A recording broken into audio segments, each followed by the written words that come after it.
हरि ओम तत्सत।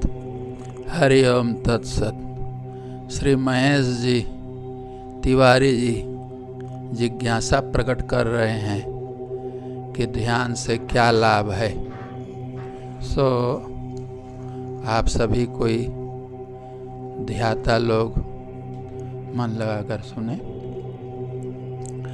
यदि हम कहें कि आप सोते क्यों हैं, सोने से क्या होता है, तो आप क्या कहेंगे? जो सोने से होता है वही ध्यान से होता है। तो आप कहेंगे जो सोने से हो ही जाता है तो ध्यान करने की ज़रूरत क्या, हम सो ही लें। तो अब इसी पर विचार प्रस्तुत करते हैं। आदमी क्यों सोना चाहता है?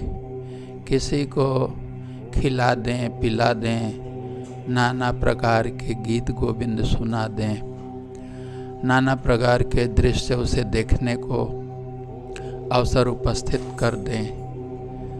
ये सब करते करते अर्थात जगत के सभी विषयों का सेवन करते करते वो थक जाता है, थक कर चूर हो जाता है। उस समय उसकी सारी शक्ति क्षीण हो जाती है। जगत में संसारी लोग नाना प्रकार के क्रियाकलापों को संपन्न करते रहते हैं। क्रियाओं का संपादन करने से यह निश्चित है कि उसके शरीर के भीतर की शक्तियाँ इंद्रियों के माध्यम से क्षीण होती हैं। क्रिया करते करते प्राणिक ऊर्जा, मानसिक शक्ति, चेतना सब क्षीण हो जाती हैं और कार्य करने की क्षमता नहीं रह जाती है। तो व्यक्ति विश्राम में चला जाता है, नींद में चला जाता है। नींद के समय उसका मन संसार से हट गया होता है। उनकी इंद्रियां जगत से हटी हुई होती हैं और उनके अंग प्रत्यंग किसी प्रकार के कर्म में व्यासक्त नहीं रहते। अर्थात मन, इंद्रियां, अंगोपांग सब के सब जगत से विरत हो जाते हैं। उस समय मन चेतना में समाहित हो जाता है। उस समय सब इंद्रियां शांत हो जाती हैं। मन में भय नहीं, मन में चिंता नहीं, मन में कोई शोक नहीं, किसी भी प्रकार का कोई मनोभाव उसके मन में नहीं रह जाता है, क्योंकि मन निलीन रहता है चेतना में, और वो चेतना भी आत्मा में निविष्ट हो जाती है। संपूर्ण इंद्रियां अपने अपने कर्म से पृथक हो जाते हैं। ऐसी अवस्था में पुनः सुन लें, जब मन शांत हो जाता है, इंद्रियां शांत हो जाती हैं, शरीर के अंग प्रत्यंग संपूर्ण कार्यकलाप से पृथक हो जाते हैं, तो उस समय शांत अवस्था में आत्मा की चैतन्य धारा आत्मा से बहने लगती है और उसका जो आनंद है, उसका जो रस है, उसका जो ज्ञान है, वो शरीर के संपूर्ण अंगों में, अंग प्रत्यंगों में, अणु अणु में प्रवाहित होने लगते हैं। इससे शरीर में ऊर्जा व्याप्त हो जाती है। जो अंग किसी प्रकार से विषीर्ण हो गए हैं उन्हें वही चेतना सजाती है, संवारती है। आत्मा से बहने वाली वह आनंदमयी धारा शरीर के अंग प्रत्यंगों का स्पर्श लेती है, जिससे शरीर जीवंत हो उठता है। शरीर में जो थकान है मिट जाती है और जो खोई हुई शक्ति है, जिस शक्ति का अपव्यय हो गया है, वह शक्ति विश्राम करने से पुनः उपलब्ध हो जाती है। जब व्यक्ति शयन अवस्था से उठता है तो उसे अभूतपूर्व स्फूर्ति, ताजगी की प्राप्ति हो गई होती है, जिससे वह पुनः जगत के कार्यों को करने में सक्षम होता है। यह अवस्था सोते समय होती है। यही अवस्था हम जागते जागते उपस्थित कर दें तो ध्यान हो जाता है। जैसे सोते समय में मन और संपूर्ण इंद्रियां शांत हो जाती हैं और चेतना में विलुप्त हो जाती हैं, यही अवस्था हम जागते जागते करें तो जो सुख, जो आनंद सोते में उपलब्ध होता है वही जागते समय भी उपलब्ध होगा। परंतु सोते में जो आनंद मिलता है वह ज्ञान की अवस्था में है, अचेत की अवस्था में है। यदि हम जागते जागते अर्थात सचेत होकर अपने मन को, इंद्रियों को एकाग्र कर लें, केंद्रित कर लें, तो शयन समय में जो आनंद मिलता है उससे अनेक गुना अधिक आनंद लाभ ध्यान की अवस्था में उपलब्ध होगा। अर्थात ध्यान करने से खोई हुई शक्ति मिल जाती है। ध्यान करने से जो हमारा मन विक्षिप्त था वह मन पुनः मानसिक शक्ति को प्राप्त कर लेता है। फिर से हमारे शरीर में प्राण की ऊर्जा अभूतपूर्व उपलब्ध हो जाती है। ध्यान करने से मनोबल विकसित होता है, प्राणिक बल बढ़ता है और शरीर के भीतर एकाग्रता के कारण उसके शिरोदेश में पिपाद रस विशेष मात्रा में बनने लगता है। यह पिपाद रस शरीर को जीवंत बनाने के लिए अति आवश्यक है, इसलिए ध्यान करना चाहिए। ध्यान करने से व्यक्ति में जो क्षुद्रता है, जो जीवता है, वो विलुप्त हो जाती है। क्षुद्र भाव को त्याग कर महत्तर भाव को प्राप्त करते हैं। जैसे एक बिंदु सिंधु से मिल करके सागर का रूप ले लेता है, उसी प्रकार से एक जीव ध्यान की अवस्था में जाकर शिव भाव को प्राप्त कर लेता है।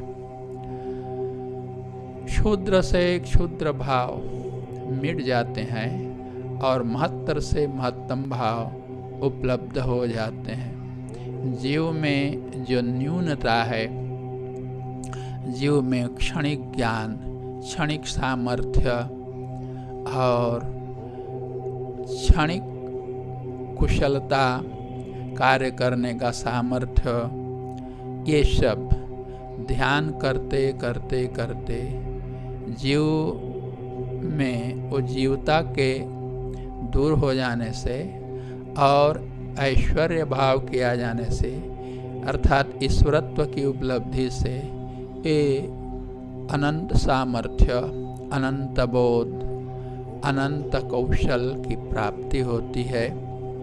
ध्यान करने से जीव एक सामान्य अवस्था से उच्च अवस्था को प्राप्त कर लेता है। योगियों का तो यहाँ तक कथन है कि जीव शिव स्वरूप को प्राप्त कर लेता है। ज्ञानी लोग कहते हैं यही जीव ब्रह्म हो जाता है। ध्यानी लोग कहते हैं कि यह अपने ऐश्वर्य भाव को, ईश्वरत्व को प्राप्त करने का, अर्थात भगवत्ता को प्राप्त करने का एक अनुपम कौशल है। तो ध्यान करने के अनेक लाभ हैं। शारीरिक दृष्टि से शरीर प्रसन्न रहेगा, मन के प्रसन्न रहने से शरीर भी प्रसन्न रहेगा। शरीर के प्रसन्न रहने का तात्पर्य है शरीर स्वस्थ रहेगा, जीवंत रहेगा, मूर्तों की तरह न रहेगा।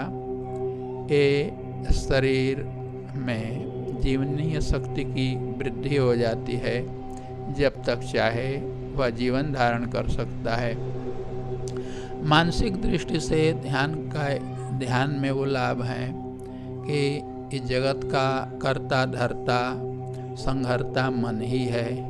उस मन में वह सामर्थ्य आ जाता है। इसे ब्राह्मण ग्रंथों में कहा है मनो वही ब्रह्मा, मन ही ब्रह्मा है। दूसरे में प्राण के संबंध में कहा गया है कि प्राणो वही जगत धर्ता, अप्राण एव ईश्वरः। तो उसके प्राण में वह सामर्थ्य आ जाता है कि संपूर्ण जगत को धारण कर सकता है और वह ईश्वर बन जाता है। तो प्राणिक दृष्टि से उसमें अनंत सामर्थ्य आ जाता है। मानसिक दृष्टि से वह बल, वह सामर्थ्य उपलब्ध होता है कि वो कर्तुम अकर्तुम अन्यथा कर्तुम, अर्थात स्वयं प्रभु बन जाता है। तो प्राणिक दृष्टि से भी, मानसिक दृष्टि से भी, शारीरिक दृष्टि से भी सर्वथा ध्यान लाभकारी है। और ध्यान बढ़ते बढ़ते ऐसी अवस्था में जीव को पहुंचा देता है कि वह स्थितधीर हो जाता है, सिद्ध प्रज्ञ हो जाता है और वह उत्तम अवस्था को प्राप्त करके सदा सर्वदा तीनों प्रकार के दुखों को मिटा देता है। दैहिक दुख, दैविक दुख, भौतिक दुख। तो ध्यान करते करते करते यह जो संसार का सब प्रकार से दुख का समुद्र के रूप में जिससे वर्णन किया गया है, वो संसार का दुख सदा सदा के लिए दूर हो जाता है। ध्यान में जितना हम जाएंगे, ध्यान में हम जितना श्रम करेंगे, उसी के अनुपात में अथवा उसी के अनुरूप हमें सुख की उपलब्धि होगी और दुखों से विमुक्ति होगी। तो त्रिविध दुखों को दूर करना जीवों का एक लक्ष्य है। और ध्यान करते करते अंत में जो मोक्ष, जिसे मुक्ति कहते हैं अथवा विष्णु पद कहते हैं अथवा उसी को शिव पद कहते हैं या जिसे शाक्त पद कहते हैं या जिसे प्रकृति और पुरुष का मुख्य स्थान बोलते हैं, उस अवस्था की प्राप्ति हो जाती है। धर्म अर्थ काम मोक्ष जो चार तरह के पुरुषार्थ हैं, उनमें चरम पुरुषार्थ, अंतिम पुरुषार्थ मोक्ष ही है। तो ये ध्यान ही एक ऐसा कौशल है जिसके द्वारा मोक्ष की संप्राप्ति हो जाती है। तो इसीलिए ध्यान करना चाहिए।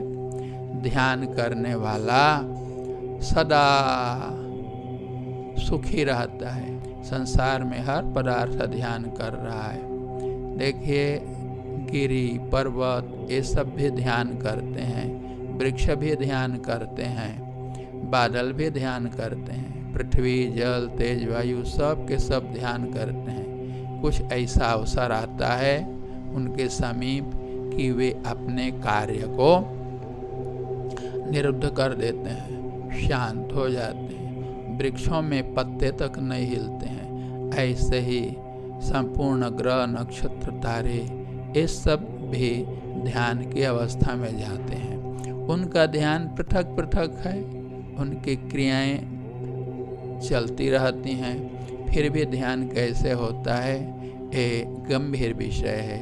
योगी जन जानते हैं। जैसे महापुरुष अपने विभिन्न क्रियाकलापों करते हुए भी अपने स्वरूप में स्थित हो जाते हैं, तो इसी प्रकार से जगत में हर पदार्थों में विद्यमान जो परतत्व है वो अपने आप में सुस्थित रहता है, वही उनके लिए ध्यान हो जाता है। वैसे ध्यान के नाना स्वरूप बतलाए गए हैं। अनेकों प्रकार से लोग ध्यान करते हैं। कोई भगवान के सगुण रूप में मन लगाते हैं, एकटक देखते हैं, यह भी एक ध्यान है। परंतु ये सब विभिन्न प्रकार के जो ध्यान हैं, इन्हें एक ओरता रूपी ध्यान कहते हैं। एक ओरता का तात्पर्य है अन्यत्र मन को न लगा करके, मन की शक्तियों को अन्यत्र न बिखेर करके अपने लक्ष्य में ही केंद्रित रखना, यह ध्यान कहलाता है। तो ये नाना प्रकार के हैं एक ओरता ध्यान। कोई श्वास में ध्यान लगाएंगे, कोई रस में, कोई रूप में, जैसे भगवान राम की मूर्ति का या कृष्ण जी का या दुर्गा जी का अथवा गुरु जी का, इनके सगुण रूप का निरंतर चिंतन करना, यह भी एक ध्यान है। तो कोई बिंदु बना लेते हैं, उसी का ध्यान करने लगते हैं। किंतु हम योगियों से यदि पूछें, क्रिया योगियों से, तो उनका कथन है कि यह ध्यान एक प्रकार से एक ओरता है, जगत में विषयों में ही मन लगाया हुआ है। ध्यान तो वस्तुतः योगियों का कथन है निर्विषय हो जाना, जहाँ पर विषय न प्रस्फुरित होवे, मन ही निलीन हो जाए, मन अमन बन जाए, मन की सत्ता न रह जाए। जब मन ही नहीं है तो उसका विषय क्या होगा। और इंद्रियां तो शांत स्वयं हो जाएंगी, क्योंकि मन ही तो इंद्रियों में कार्य करता है। योगियों का कथन यह भी है कि एकम मनः एव इंद्रियम, मन ही एक इंद्रिय है और कोई इंद्रियां नहीं है, न 5 न 10 और न ही 14। कर्मेंद्रियों को ज्ञानेंद्रियों में विलीन कर दिया जाता है, ज्ञानेंद्रियों को सबको मन में विलीन कर दिया जाता है, और मन ही तो है। मन नहीं रहने पर किसी इंद्रिय से किसी पदार्थ का बोध नहीं होता। यह मन ही नहीं रहेगा तो मन का विषय कैसे रहेगा। तो कहते हैं ध्यान का अर्थ है योगियों के यहाँ मन का ही मर जाना, मन की सत्ता का न रहना, मन का अमन बन जाना। तो इसे योगियों की सभ्य भाषा में कहें तो ध्यानम निर्विषयम मनः, मन निर्विषय हो जाए और बाकी ध्यान तो जहाँ पर कुछ न कुछ विषय बना हुआ है वो ध्यान में सहायक हो सकता है। ऐसे ही एक ओरता जैसे सगुण रूप का ध्यान है, भगवान राम जी का, कृष्ण जी का, संवेदना का, श्वास का, ये सब धीरे धीरे करें। लेकिन अंत में तो एक क्रिया योगी ही सिखा सकता है कि आपको ध्यान में कैसे जाना है, क्रिया की परावस्था में कैसे जाना है। हरि ओम तत्सत।